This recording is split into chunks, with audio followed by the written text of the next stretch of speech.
ہمیں ایک ایسی دعا ملتی ہے جس کے پڑھنے سے ہمارا سارا قرضہ اتر جاتا ہے. اور بات کی جائے، میں نے اپنا سارا قرضہ اتارنے کے لیے یہ دعا بہت زیادہ پڑھی تھی. وہ دعائیں جو کل میں نے آپ لوگوں کو بتائی، وہ دعائیں اور ایک یہ دعا، یہ لازمی میں پڑھتا تھا، جس کی وجہ سے میرا سارا قرضہ اتر گیا. کافی ٹائم پہلے کی بات ہے کہ جب میں بہت زیادہ قرضوں میں پھنس چکا تھا، جب کووڈ آیا تھا، تو یقین مانیے کہ میں نے ان دعاؤں کا جب اہتمام کیا، میں نے جب اسے ڈیلی پڑھنا شروع کیا، صبح شام میں 7 مرتبہ ان دعاؤں کو پڑھتا تھا، 11 مرتبہ پڑھنا شروع کر دیا پھر آگے جا کر، تو مجھے اس کے بہترین نتائج دیکھنے کو ملے. اب بہت سے لوگ کہتے ہیں کہ یار ان دعاؤں سے ہمیں ہوتا کیا ہے، کوئی فائدہ حاصل تو نہیں ہوتا، ہمارا قرضہ کیسے اترے گا، ہم کیسے ان مشکلات سے باہر آ جائیں گے؟ تو بھائی سب سے پہلے یاد رکھیے گا کہ کامل یقین، جو بندہ اللہ پر توکل کرتا ہے، اللہ پر کامل یقین رکھتا ہے، تو اس کے معاملات حل کر دیے جاتے ہیں. اگر آپ کا یقین نہیں ہے تو کوئی فائدہ نہیں ہے، آپ یہ دعا نہ پڑھیں پھر. لیکن اگر آپ کامل یقین کے ساتھ اس دعا کو پڑھتے ہیں تو یقین مانیے، سچ بتاؤ، کچھ ہی ٹائم میں آپ قرض کے بوجھ سے باہر آ جائیں گے. یہ وہ اذیت ہوتی ہے جس سے بندے کی زندگی برباد ہو جاتی ہے، وہ خوش رہنا چھوڑ دیتا ہے. جیسے کہ میں نے کل کی ویڈیو میں بتایا کہ قرض اتنی بڑی بیماری ہے جو انسان کو اندر سے کھوکھلا کر دیتی ہے، ختم کر دیتی ہے، اس کا پورا خون چوس لیتی ہے. کیونکہ جب قرضدار کسی سے قرض لیتا ہے اور اسے معلوم ہوتا ہے کہ میں دے نہیں پاؤں گا، لیکن یہ فی الوقت قرضہ لے کر اپنے معاملات حل کر لیتا ہے، اور جب قرضہ دینے کا ٹائم آتا ہے تو اس کے پاس پیسے ہی نہیں ہوتے، تو جس سے قرضہ لیا ہوتا ہے اس کی باتیں بھی سنتا ہے، ذلیل و رسوا بھی ہوتا رہتا ہے، پریشان ہوتا رہتا ہے کہ یار اب کہاں سے قرضہ دوں، کہاں سے قرضہ اتاروں. پھر کیا ہوتا ہے کہ وہ ذہنی اذیت کا شکار ہو جاتا ہے. اور یہ یاد رکھیے گا، نیگیٹو تھنکنگ جو ہے یہ ہماری باڈی کو دیمک کی طرح کھا جاتی ہے. ایک برے خواب، برے خیالات یہ انسان کو ختم کر دیتے ہیں. اب برے خیالات کیسے آتے ہیں قرض میں، یہ یاد رکھیے. قرض داروں کو برے خیالات جو آتے ہیں، میرے ساتھ یہ بہت پہلے کووڈ میں ہوا، تو میں اس لیے آپ لوگوں کو بتا رہا ہوں. بس ہر وقت ایک ڈر لگا رہتا تھا، یار یہ پیسہ کیسے اترے گا، میرا قرضہ کیسے اترے گا، یار وہ بندہ مجھے کہیں راستے میں مل نہ جائے. اس وجہ سے بندہ گھر سے باہر نکلنا بند کر دیتا ہے، پریشان ہو جاتا ہے، صرف روتا رہتا ہے. اسے سمجھ میں نہیں آتا کہ یار میں کہاں سے پیسہ دوں. اگر وہ پھر کسی اور سے قرضہ لے کر اس بندے کو پیسہ دے دیتا ہے، قرضہ جس سے لیا اس کو پیسہ دے دیتا ہے، تو پھر ایک اور بندے کا قرض چڑھ جاتا ہے، اور یہ سسٹم سالوں تک چلتا رہتا ہے. پھر ہوتا یہ ہے کہ چاروں طرف سے قرضدار کھڑے ہو جاتے ہیں، مانگنے والے کھڑے ہو جاتے ہیں، اور آپ کے پاس پیسہ نہیں ہوتا.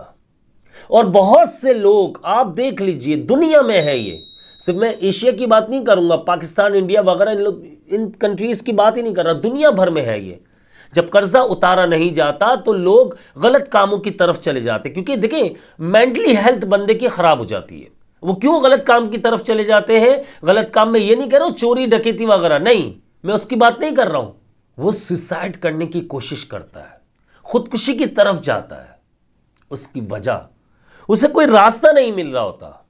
وہ یہ سوچتا ہے یار سب ختم ہو گیا، میں کبھی بھی آگے نہیں بڑھ سکتا، میری زندگی تو بس ختم ہو گئی ہے، چاروں طرف سے لوگ پیسہ مانگ رہے ہیں اور میں کہاں سے دوں، میرے پاس تو وسائل ہی نہیں ہے. اور اسی وجہ سے وہ غلط قدم اٹھاتا ہے. غلط قدم اٹھانے کے لیے جب آپ سوچتے ہیں تو آپ کو کون پش کرتا ہے؟ میں آپ کو بتاتا ہوں. یہ پش کرتا ہے ہمارا دماغ، ہمارا دل. وہ خطرے کا احساس دلاتا ہے، وہ یہ احساس دلاتا ہے کہ اب کچھ بھی نہیں ہے، اب سب کچھ ختم ہو چکا ہے. جب ہمارا دماغ خطرہ محسوس کرتا ہے تو وہ ہمیں احساس دلاتا ہے کہ اب کچھ ہونے والا ہے، اب کچھ بڑا ہونے والا ہے، اور تم سب کچھ تباہ کر چکے ہو، تمہارا زندہ رہنے کا کوئی فائدہ نہیں ہے. یہ شیطان وسوسہ ڈال دیتا ہے. جبھی تو کہتے ہیں نفس کو قابو میں رکھو. اول تو قرضہ نہ لو، لیکن اگر مجبوری آ جاتی ہے تو سارے کام روک کر سب سے پہلے اپنا قرضہ اتارنے کی کوشش کرو. بہت سے لوگ ہیں جو قرضہ لے لیتے ہیں لیکن اپنے کام چلاتے رہتے ہیں، یعنی کہ روٹین میں وہی آپ دیکھیں تو آؤٹنگ ہو رہی ہے، ڈنر ہو رہے ہیں باہر، سارے مسئلے مسائل ان کے جو زندگی کے معاملات ہیں ڈیلی روٹین میں شامل جو ہیں وہ سب کام ہو رہے ہوتے ہیں. لیکن جب قرضہ دینے کا ٹائم آتا ہے وہ پریشان ہو جاتے ہیں اور اسی وجہ سے وہ بیمار ہو جاتے ہیں، انزائٹی کے پیشنٹ بن جاتے ہیں، ڈپریشن میں چلے جاتے ہیں، اور جب ڈپریشن میں چلے جاتے ہیں ان کے دل میں، جب وہ بیڈ پر آ جاتے ہیں تو ان کے دل میں وسوسے، خیالات، یہ سب آنا شروع ہو جاتے ہیں، اور وسوسے اور برے خیالات جو ہے انسان کو تباہ و برباد کر دیتے ہیں، وہ غلط راستے کی طرف لے جاتے ہیں، جیسا کہ میں نے بتایا آپ کو۔ تو اس کے لیے یہ دعا جو ہے نا، جو میں آپ کو بتانے جا رہا ہوں، یہ بڑی پاورفل اور بڑی، سمجھ لیجئے کہ آپ کی زندگی کو بدل دے گی۔ کل میں نے جو دعائیں بتائی اس کے ساتھ ساتھ اس دعا کا اہتمام کیجئے، اور آپ چاہیں تو ہر نماز کے بعد اس کو 3 بار بھی پڑھیں، صبح شام اس کو 7 مرتبہ پڑھیں، اور آپ دیکھ لیجئے گا برے خیالات سے بچ جائیں گے آپ انشاءاللہ، آپ بیمار ہونے سے بچ جائیں گے انشاءاللہ، آپ مشکلات سے باہر آ جائیں گے انشاءاللہ، اور بڑا مجرب عمل ہے قرضہ اتارنے کے لیے، انشاءاللہ آپ یہ دیکھیں گا سارا قرضہ اتر جائے گا، آپ یہ دیکھ لیجئے گا سارا قرضہ آپ کا اتر جائے گا۔ تو وہ دعا آپ لوگوں کو بتاتا چلوں میں، بسم اللہ الرحمن الرحیم، اللہم اکفنی بحلالک عن حرامک وَأَغْنِنِي بِفَضْلِكَ عَمَّنْ سِوَاكَ۔ میری کوشش ہوگی اسکرین پر سامنے آ جائے تاکہ آپ لوگ اسے یاد کر سکیں۔ یہ یاد رکھیے گا ہر نماز کے بعد بھی آپ لوگ 3 بار پڑھ سکتے ہیں، اور صبح شام 7 بار بھی پڑھ سکتے ہیں، اور اس کے بعد آپ نے خوب دعا کرنی ہے اللہ تعالیٰ سے۔